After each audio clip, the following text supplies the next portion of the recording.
It's Monday, and that means that we're talking about cards. Today, we're talking about all the Amethyst cards in the first chapter. So there's 34 of these, Johns.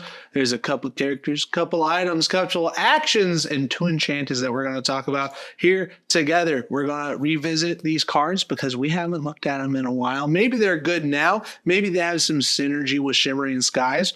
Maybe I missed something. We're going to read the cards, figure out what they do, and then talk about them. This is Anna.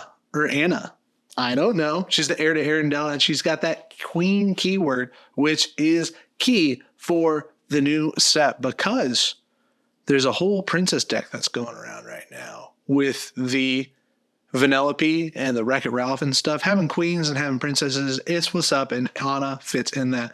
When you play this character, if you have a chosen character named Elsa in play, choose an opposing character.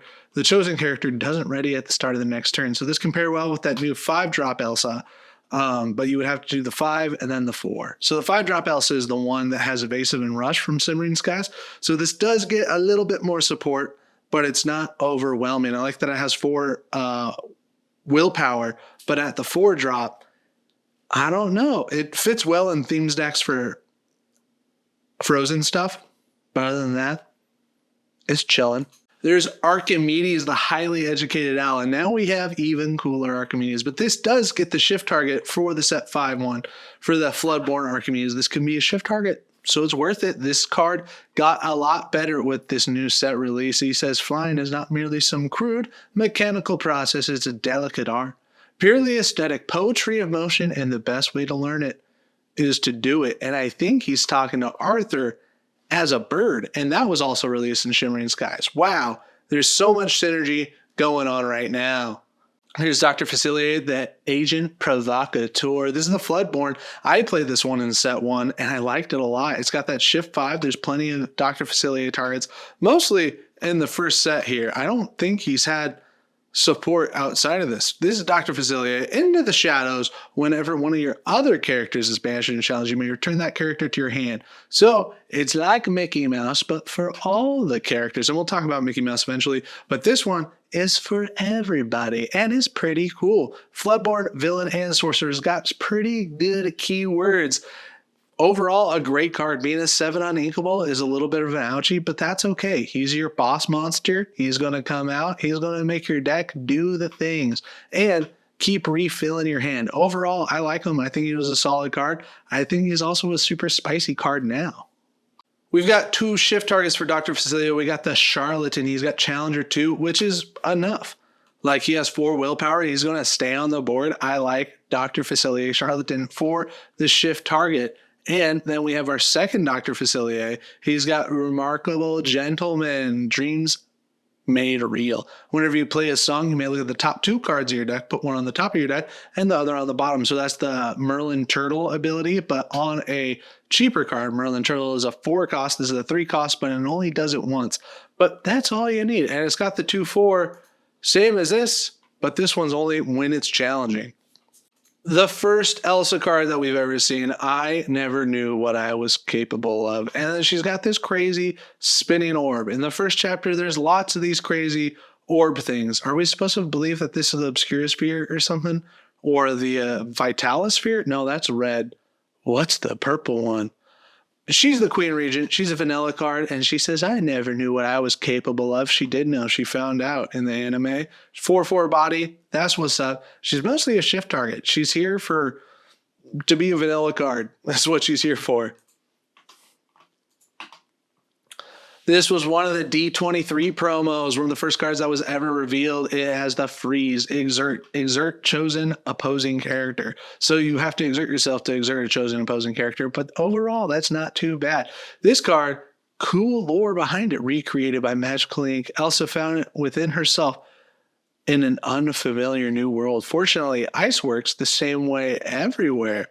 Wow, look how different the card text is between the D23 and that one. They're way different. And they also started off this in the promo series. Now there's promo 2 series. But gosh, if you want to complete promo 1 series, that's a lot of shmoney.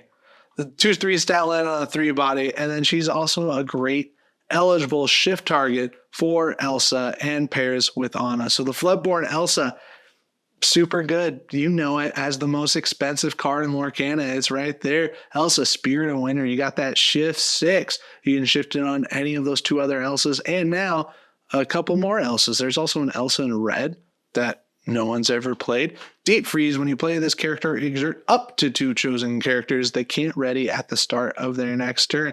That's right. It just blocks them from playing the game with those 2 characters for the turn. And then when they get to their turn, they don't ready again. It's super cool. Is that no? Somebody else's ability is super cool. This is Deep Freeze. I like it a lot. I played Elsa. I had 2 of her and 2 Ursulas in my set 1 deck. I guess it was red purple. Yeah, in set 1. It was super cool. I don't know what else to say. Having the 4 doesn't banish to Medusa. Having the 6, it survives Zeus. Question for 3, is this the perfect card or what? We got our Flotsam, and for the first year of Lorcana, I thought that this was Float Sim, but there's no way there. He's Ursula Spy, he has Rush, and he has a little synergy with Jetsam. Your character's named Jetsam, gained a Rush. He has the Rush. He gives his buddy the Rush. He can quest for 2, but he costs a whole lot. We know someone who can help you for a prize. That's what he's talking about. That's Ursula. Before we get to Jetsam, his buddy, we got to talk about Jafar. No, let's just talk about Jetsam right now. First of all, Hidden Mickey right there. Ursula's Spy. He's got evasive. Only characters with evasive can challenge this character. Good thing to have. He's got 3 strength and 3 willpower, so he can take out enemy Diablos and still survive if they're not hidden in Cove. And this is a great tech card. I can't believe I haven't seen more people play this to deal with Diablo, but they haven't. He's got this Sinister Slither. Your character's name Flotsam gains evasive. So this gives Flotsam evasive, and Flotsam gives this guy a Rush. So the Rush evasive combo could take out Diablo the turn is played. Is this a 5? It's a 5. So it works backwards, and that's like a bad curve to get to. If this was like a 3 and this was the 4, that'd be a pretty cool curve. But that's the Flotsam and Jetsam combo from set 1. Here's Jafar. A shift target that not a lot of people use for Jafar because they prefer the steel shift targets for Jafar from set 2 and set 3. This is the first Jafar that we got. Hidden Wonders, like from the Cave of Wonders. This character gets +1 strength for each card in your hand. So that's all the time. It's not when he's being challenged. It's not when he's challenged to something else. There's more than one way to bury secrets. And one of them is to get more willpower, more strength from the cards in your hand. So if you only have 3 cards in your hand, this thing's getting Medusa. But if you have 4, this thing is unstoppable. This could possibly be one of the strongest cards in the deck. Like if you have 20 cards in your hand, boom, 25 character. That's what's up. The true strongest card in Lorcana, though, is Cubby, and you move him between locations with Map of the Treasure Planets. That's the truest, strongest card in all of Lorcana. This one can get up there, though. The other Jafar, the 4-cost unequal wicked sorcerer. He's got that Challenger 3, so he can go to a 5/5 body. That's what's good. I like it. Enough skulking about. It's time to show that sniveling Sultan what a sorcerer can do. We don't have the Sultan as a card yet. Where's the Sultan? We've been waiting. These snakes look familiar. That's like from his Floodborn thing. Like his hat, like everything about him. This is the Dreamborn variant. What is this one? Also Dreamborn. Whoa. Our first Magic Broom card that we ever saw, the one that swept us off our feet. Magic Broom, the Bucket Brigade. When you play this character, you may shuffle the card from any discard into its player's deck. Any discard into its player's deck? Pretty cool. Don't know why you do it to somebody else, but maybe you just want them to keep drawing unequals, and then it gives your opponent to shuffle. I guess this would be helpful if you're doing a team challenge, but I don't know. Maybe that has some spice to it. Magic Broom's always a good card. And here it talks about the great illuminary as an immense story forge. Ooh. We got 2 Maleficents in set 1. No, there's more. There's one in red. We got this Maleficent, and she was like a $5 card. Wow. Because aggro's back, this thing's popping off. This is the Maleficent biding her time. One mustn't rush the instincts, or the greatest plan might come to nothing. She's got a plan. Or is she working for Ursula? Or was she doing her own thing back then? I don't know where this fits in the story, but she is an aggro machine. If you haven't played against this card, good for you. But if you have played against this card, you know the feeling. This Maleficent costs 3. The Sorceress cast my spell. When you play this character, you may draw a card. How dare you challenge me? Fools! Fool! My magic is more powerful than you could possibly imagine. She's got this crazy scepter, casting all the lightning. A really cool card overall. I really like this card art. I think it's great. Any card that replaces itself is okay. But this is more than okay because it can sing for 3. It can sing friends on the other side. This is a card draw machine right here built in. Most of the time you're using this to sing friends on the other side. Marshmallow, a card I've never seen played. Maybe I saw him played in the drafts, but I don't remember at all. The Persistent Guardian, a 5/5 body, kind of like that Jafar that we just talked about. Got that durable. When this character is banished in a challenge, you may return this card to your hand. All these cards that say when they're banished in a challenge, I don't know if I like them too much. I like the cards that say anytime they're banished, but I get why there has to be a downside for it. It is a super rare, but it's a pretty underwhelming super rare. But he's also a pretty underwhelming ally in Frozen. Mickey Mouse Wayward Sorcerer has a special spot in my heart because this was the first enchanted I ever pulled. I sold it the same day I pulled it for $260, and then that bought me a whole nother box of Lorcana and paid for the box that I got. So that was pretty cool. I'm very thankful that I got this Mickey Mouse. He is what lots of people like to play because he is the broom guy. We pay 1 less ink to play broom characters. He's got that ceaseless worker. Whenever one of your broom characters is banished in challenge, you may return that card to your hand. So they have to have the broom keyword. Mickey Mouse, the broom decks, you know about it. You've seen them. This card will never not be stylish, and it's cheap because it came in the starter deck, so there's lots of these out there. Olaf Snoloff, another wonderful art on a card, the Friendly Snowman. I'm Olaf, and I like warm hugs. In the set 2 meta, it was very popular to play 4 of these and 4 Minnie Mouses because it was the 1/3 stat line, and those were pretty rare in set 1 and set 2. So this thing survived Teeth and Ambitions. It survived a lot of things really quick. Like people would have to challenge this twice, even though it had 3. Like going to 3 might as well be 4. Olaf is what was good. I really like playing Olaf. I had foil copies of him. I played 4 of these. Whoa, they're like $1.30 now. That's crazy. Olaf, a great card. He might make a comeback, especially with that shift target that he just got in Shimmering Skies. This is Pascal, and he is a sneaky little evasive, but he's only evasive when you have another character on the board. So you play him, let him dry, and then you play another character. Then he's evasive and you can quest with him, and then he's safe because you have another character on board. Most of the time, they'll find a way to take out your Pascal, though.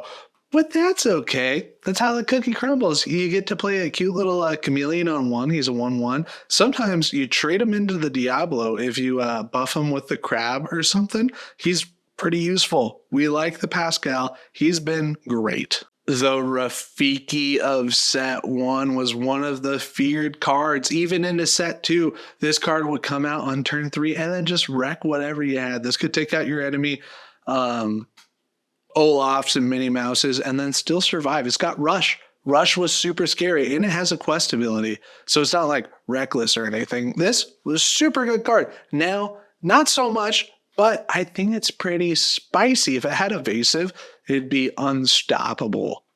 And the official Ice Deliver, the card art of set 1, just iconic. Maybe because I opened so much of these. Maybe it's because I made so many TikToks about like each card in set 1. I like Sven. He's a 5/7, never played him. 6 inkable, not a playable card. You don't want to waste your 6 drop on a Sven. So he hasn't made his way into decks, but who knows? Maybe he'll get a Floodboard eventually. Who knows? Maybe you want to play an Elsa Frozen theme deck. This could be the card for you, but it's not the card for me. This queen was fire, as the kids say, in set 1 meta. It's got the I summon the you exert it, you get to draw a card. You know how hard it is to draw a card in Lorcana? It's right here for 5 ink, boom, every turn, and then it survives forever, except for when they Dragonfire you, which is very realistic because you're playing this on turn 5 and they have their Dragonfires on turn 5. I like the card a lot. It was super helpful. It changes the tides of games if you can just dig a little bit deeper and find a card, and then also have a threat to remove people with that 4 strength. Sublime beauty matched with peerless cunning. Is there any question who is the fairest? And she's got this cool necklace. I don't know what that's about, but I like it. This card right here, tell me why I probably have more of these than I have flounders. Like this common card, I think it was in every pack I opened. I have so many wardrobes. The Belle's Confidant. She's got a 3/4, so she's a reverse goat, but for 1 less. I don't know. If you like Beauty and the Beast, this is for you. But if you like bulk, then this is really for you. Foils are only 17 cents, so you could buy as many of these as you want. Have a whole binder full of foil wardrobes. This is a card that I don't think saw its potential realized, especially with that enchanted Peter Pan and Into the Inklands. I don't think I saw any winning lists where this card and Peter Pan were paired together because it has the loyal and devoted ability. Your characters named Peter Pan gain Challenger +1. They get +1 strength while challenging. She's got evasive. She's a 3/3. She can quest for 2. It's kind of solid, but I don't know. It's a common card. Nobody played it. I've never seen it played against me. I've never wanted to play this card. I think it could be spicy if Peter Pan gets like a broken card in the future. So we'll keep it in the very back of our mind. For most part, we're going to forget about this card. Like I was saying with the Queen, anytime you can draw a card, it's incredible, especially in the set 1 meta. This is the 7-cost Ursula. She was the boss of so many purple decks that she got the it's too easy. When you play this character, each opponent loses 1 lore, and you may draw a card for each 1 lore lost this way. So cool. So if you play this in multiplayer and you make 2 people lose lore, boom, draw 2 cards. At quest for 3, it's got the 2/8 stat line, and 8 stat line was just a brick wall. You couldn't get this thing off the board if you wanted. I remember when this card was selling for like $40. Now it's $2. That's a steal. And I think this is the Ursula that turns into the Floodborn Ursula, because this is the purple one. So I'm pretty sure that this is the like main villain of Lorcana right here. The first rule of villainy. If you're going to be evil, you gotta have style. That's her whole thing. She has like a whole makeup counter in her layer when you fight her in Kingdom Hearts. I played Kingdom Hearts. Our last 2 character cards, we got Yzma, and she got a promo in set 1. That's what's up. Yzma, the Alchemist. Your excuse whenever this character quests, you may look at the top card. Oh, not may. Look at the top card of your deck. Put it on either top or bottom of your deck. So we've seen this ability twice now. We saw it also on Dr. Facilier, was it? Yes, this. Same ability. Dreams made real and Yzma. Your excuse. So I think that's the exact same words. I could be wrong. She's the 2-cost, 2/2. Nobody played her. Too bad. The foil, 20 cents. The promo, $2. Yzma did get a Floodborn card, but nobody's shifting Yzma. I don't know. Like her cost was 6, I believe, for the Floodborn Yzma, so it's cheap enough that you don't want to shift. It's not worth to like pay 8 ink for a 6 ink character, you know? This is Zeus. And I'll say it now, cards with 0 strength, not my favorite. Woof. He's got Rush and he's got Challenger 4, so you can play this down like a Rafiki on turn 4. It's a better Rafiki because it can quest for 2. But people way preferred Raviki over this. The curve for 3 and the curve for 4, way different stuff happens on those turns. So if you want to go crazy, throw people off and you're an Amethyst, I think Zeus is pretty spicy. It doesn't have the... Oh, but now we have that Rafiki from the new set. Does it have that same stat line? What does the Rafiki from the new set have? So the Rafiki from the new set is like the same thing as Zeus, but it can go to a 5/4 character, still quest for 2 like Zeus, has rush. The only thing is that it doesn't get the permanent challenger. It gets it for 1 turn. But let's be real. You're using it for 1 turn and then you're questing. So I think Rafiki just fully outclasses Zeus altogether. I think I'd much rather have the Rafiki than the Zeus. He's got the deity keyword, and that might help eventually, but it doesn't help now. Befuddle, oh man, one of my favorite action cards. Return a character or item with cost 2 or less to their player's hands. So the key with this, dude, was to return a snake to someone's hand. I did this so many times into the Inkland Championships where I'd be playing a red purple, and then they'd put down a snake and bounce their Olaf or something, and then what? Boom! Befuddle that snake to their hand. They just lost 2 turns basically of doing nothing because I played this 1 cost action card. And then your aggro deck is there to sail high. In aggro decks, hyper aggro decks, it pops off so good. If you haven't played Befuddle, do it. It's a funny card to play, and it could also save your Pinocchios. This card has so many wombo combo potentials. One of my favorite cards for sure, and especially in Amethyst. The freeze card, exert chosen opposing character. People would much rather play the Pinocchio than waste their ink on an action. I don't know what it was, why no one thought of using this, but it is what it is. Not a lot of people played freeze, and it has to be an opposing character. So like there'd be cool wombo combos, like if you could exert your Diablo on the turn that you play it, but that'd be a 5 ink combo. I guess it'd be a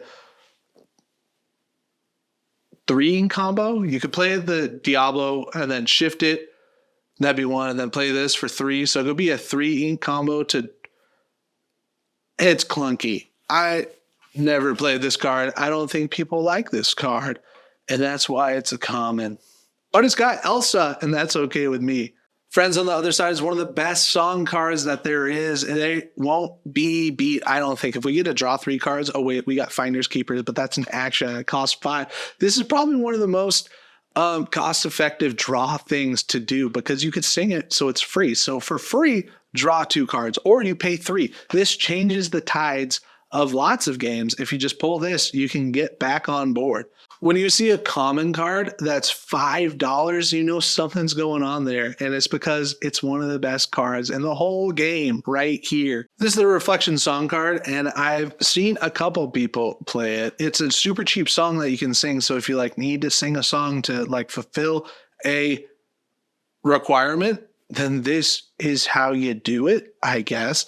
There's stuff that like when you play a song gain lore like Alanadale, and then there was something else that I'm forgetting about this card. But for 1 cost song, you can do some stuff. This one looks at the top 3 cards of your deck, put them back on top of your deck in any order. So you can top deck something that you want in the top 3 cards, and then you also get knowledge of what you're going to get eventually. I saw one of these cards that has a little white dot right between your eyebrows, and somebody was asking like $10,000 for it on eBay. We got 3 item cards in the first chapter, Amethyst cards, and this first one, Magic Mirror, was my jam. I played this so much in set 1. I loved it. You pay it down for 2 ink. You do it eventually. And then late game, you exert it, you pay 4 ink, and you draw a card. Like I said, drawing a card in the set 1 meta was delicious. This card now won't see any play because there's so many other ways to get cards. This ain't it. But it was it for a period of time, and I like it for that. And I'm pretty sure that this was in the movie Shrek. Ursula's Cauldron, the 2 cost item, uninkable, peer into that depths. You exert it, you look at the top 2 cards of your deck, put 1 on the top of your deck and the other on the bottom. This has lots of synergy with other items like Sorcerer's Hat. It has synergy with stuff like Bruno, the Madrigal, the one where you exert and name a card, and if it is, then you draw it. But it's super combo-y to have all these things going on, all these uninkables. I don't like it. I'm not a fan, but it's kind of spicy, and it's perfect for mixing potions and stealing voices because that's what Ursula does to Ariel. The last card we got to talk about is the White Rabbit's Pocket Watch. It's inkable, so that's what's up. Exert, pay 1 ink. Chosen character gains a rush this turn. That's pretty cool for the evasive characters. This, with that Flotsam Jetsam that we were talking about, this is pretty cool, but you got to pay for it a little bit. The thing about White Rabbit's Pocket Watch is we didn't have a White Rabbit card until set 5. We finally have White Rabbit in Disney Lorcana. Cool that he's here, but we've had his Pocket Watch forever. Oh, he was late. Oh. He was late to coming into Lorcana because, oh man. You know, you learn something new every day. That's all the cards in Amethyst for set 1. Thank you so much for watching. Please hit the subscribe button. We put out new videos every day. Mwah.